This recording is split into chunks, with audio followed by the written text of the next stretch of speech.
نحمد و نصلی علی رسول الکریم اما بعد فاعوذ باللہ من الشیطان الرجیم بسم اللہ الرحمن الرحیم یا ایہا الذین آمنوا لا تخونوا اللہ والرسول وتخونوا اماناتکم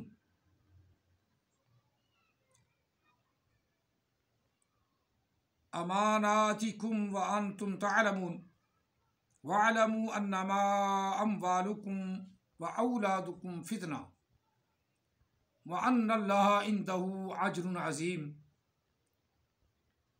آمنت باللہ صدق اللہ العظیم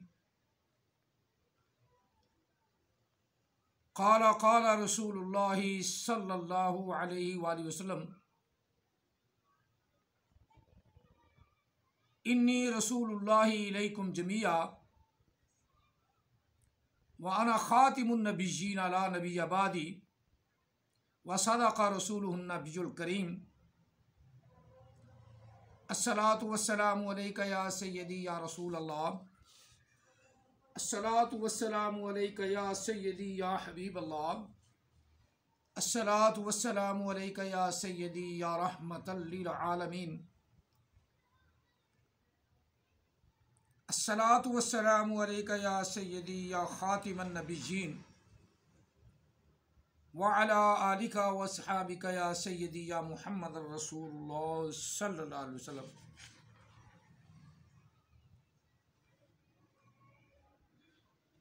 قرآن مجید فرقان حمید سورہ انفال سے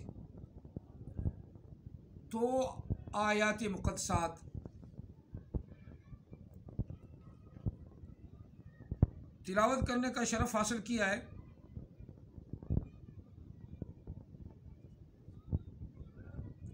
ستائیس اور 28 سورۃ انفال کا تیسرا رکوع ختم ہو رہا ہے۔ دعا ہے اللہ تعالی ہم سب کو قرآن پاک پڑھنے، سمجھنے اور اس پر عمل پیرا ہونے کی توفیق عطا فرمائے، آمین ثم آمین۔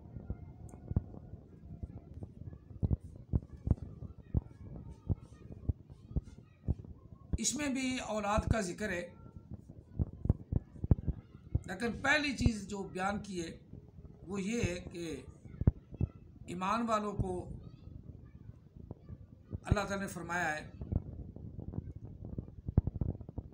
کہ اللہ اور اللہ کے رسول کے ساتھ خیانت نہ کیا کرو، دغا بازی نہیں چلتی۔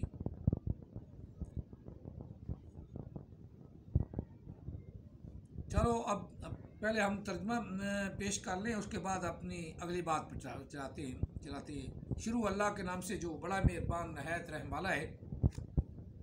اے ایمان والو، یا ایھا الذین آمنو، اے ایمان والو۔ اللہ نے ایمان والوں کا، مسلمانوں کا بہت ذکر فرمایا قرآن پاک میں۔ حدیث کہتا ہے نا وَلَقَدْ أَنزَلْنَا إِلَيْكُمْ فِي ذِكْرِكُمْ لَعَلَّكُمْ تَعْقِلُونَ، کہ اس قرآن پاک میں تمہارا ذکر ہے۔ تو ہم تو کہتے ہیں کہ ہمیں پتہ ہے کہ ہمارا ذکر ہی ہے، لیکن کافروں کا یا حدیثہ کا ذکر تو نہیں ہے نا، اگر ہے تو برائی کے ساتھ ہے۔ جو مصطفیٰ کریم آقا علیہ السلام حضرت محمد عربی صلی اللہ علیہ وسلم کا غلام ہے، اس کا ذکر ہے، تو یا پھر کافروں کا ذکر ہے، عام حدیثہ کا ذکر نہیں۔ یا تو وہ مسلمان ہو جائے تب ذکر ہے، یا وہ کافر ہو جائے تب ذکر ہے۔ تو کافر تو ہے نا، کہتا ہے میری تاریخ بتاتا ہے قرآن پاک، ہاں تاریخ بتاتا ہے اس کی، کافر ہونے کے لحاظ سے، نبی علیہ السلام کا غلام ہونے کے لحاظ سے نہیں۔ جو نبی کا غلام ہے اس میں قرآن پاک میں اس کا ہی ذکر ہے، قرآن پاک کے اندر اس کا ذکر ہے، یا اس کا ذکر ہے جو نبی علیہ السلام کا نافرمان ہے، یا اس کا ذکر ہے جو نبی علیہ السلام کا فرما بردار ہے۔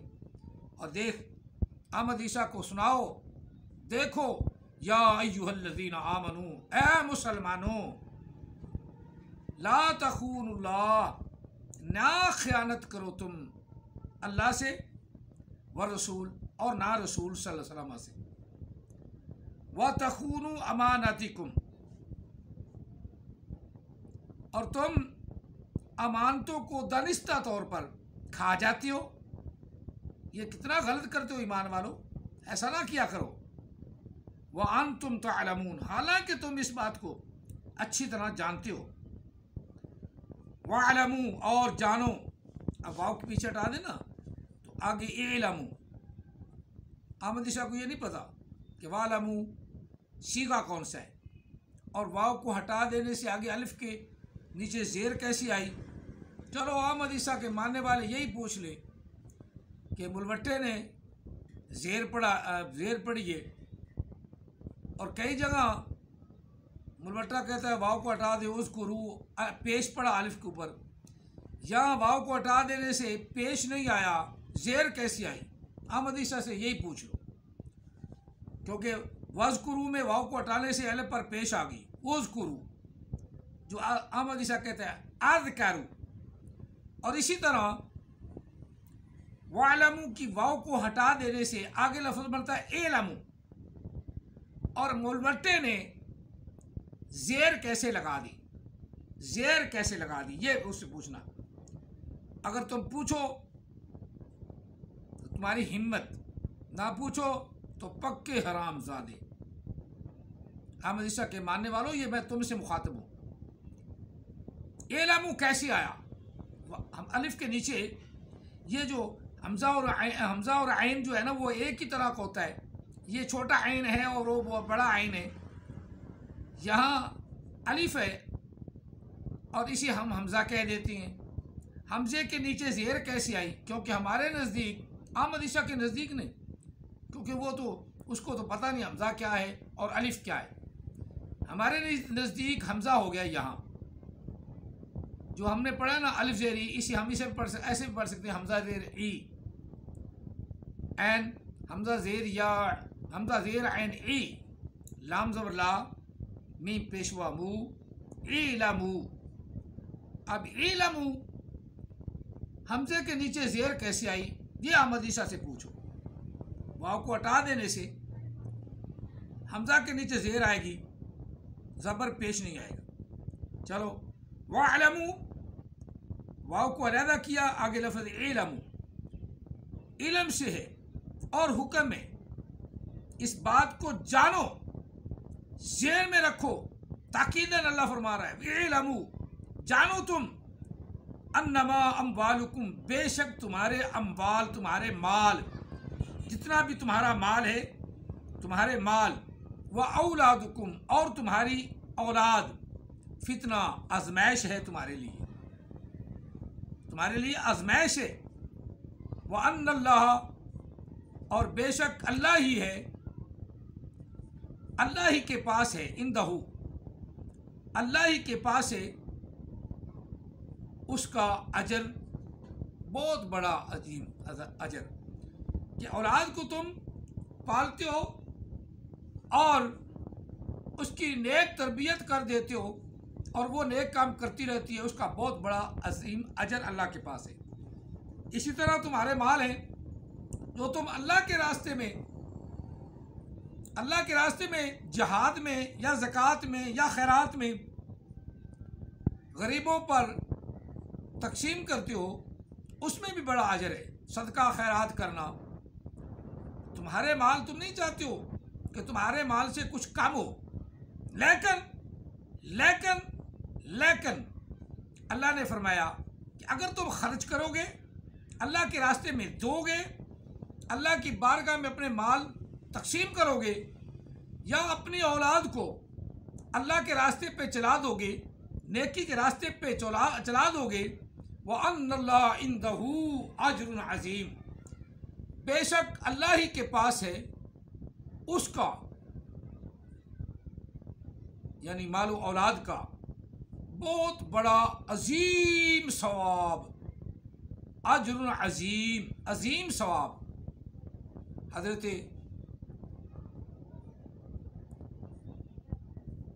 ابو ہریرہ سے روایت ہے کہ نبی علیہ الصلوۃ والسلام نے، ہم میں بیٹھے تھے، آقا علیہ السلام فرمانے لگے کہ میں تمہیں بنی اسرائیل کی ایک بات سناؤں۔ ہم نے عرض کی یا رسول اللہ سنائیں۔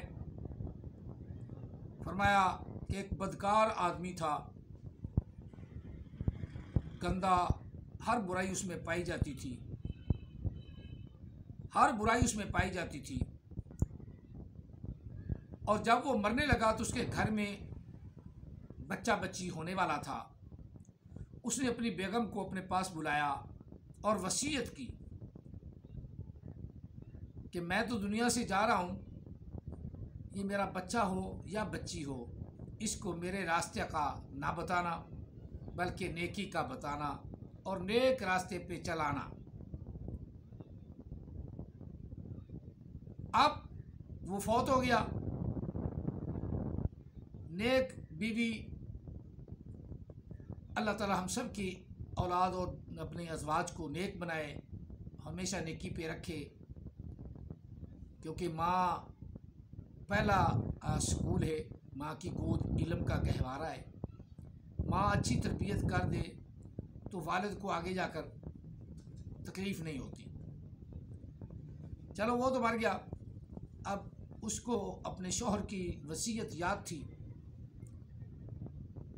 آج بڑا کل بڑا اللہ نے بیٹا عطا فرمایا۔ جب 5-6 سال کا ہو گیا نا تو مائی صاحبہ اپنے خامند کے کہنے پر آقا علیہ السلام ارشاد فرماتے ہیں کہ اس وقت کا جو ان کا امام تھا، جو ان کا رہنما تھا، جو ان کو سیدھی راہ پہ چلاتا تھا، اس کے پاس لے گئی اور کہا کہ یہ میرا بچہ ہے، اس کو اللہ تعالیٰ کے راستے پہ چلا دو، میرے شوہر کی مجھے یہی وصیت ہے اور میں نے اپنے شوہر کی وصیت پر عمل کیا ہے، آپ اسے نیک کاموں میں لگا دے، نیک تعلیم کی طرف لگا دے۔ تو اس وقت کے ان کے امام تھے، انہوں نے بچے کو اپنے پاس بٹھا کے پڑھایا، پڑھو بیٹے بسم اللہ الرحمن الرحیم۔ تو جب بچے نے اپنی توتری زبان میں اٹکتے اٹکتے اللہ کا نام لیا، بسم اللہ الرحمن الرحیم، تو اللہ تعالیٰ وحدہ لا شریک نے فرشتوں سے حکم فرمایا کہ فرشتوں اس کا عذاب دور کر دو۔ قبر کے فرشتے حیران ہو گئے کہ اتنے سالوں سے 5-6 سال سے اس پر عذاب ہو رہا تھا، ایک دم اللہ کی رحمت جوش میں کیسے آ گئی؟ تو فرشتوں نے سوال کیا، یا اللہ یہ تو وہی بدبخت ہے، وہی بدبخت ہے جس نے کوئی دنیا میں رہ کر نیکی کی نہیں۔ تو اللہ تعالیٰ نے ارشاد فرمایا کہ مجھے معلوم ہے کہ یہ میرا بدبخت بندہ ہی ہے، وہی کم بخت ہے، لیکن آج اس کا بچہ دنیا میں میرا نام لے رہا ہے، میرا نام لے رہا ہے۔ مجھے خدا کو شرم آتی ہے کہ میں اس کو عذاب کروں، جو میرا نام لے میں اس کے باپ کو عذاب کروں، لہذا آج میں نے اس کے باپ کے گناہوں کو معاف فرما دیا۔ تو فتنہ ہے، آزمائش ہے۔ اولاد نیک اولاد چھوڑ گیا تو قبر میں راحت، بری چھوڑ گیا تو قبر میں عذاب۔ تو اللہ تعالیٰ ہم سب کی اولاد کو نیک فرمائے۔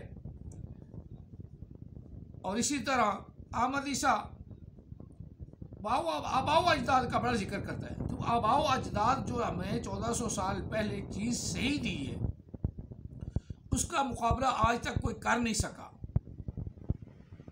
اس کا مقابلہ آج تک کوئی نہیں کر سکا۔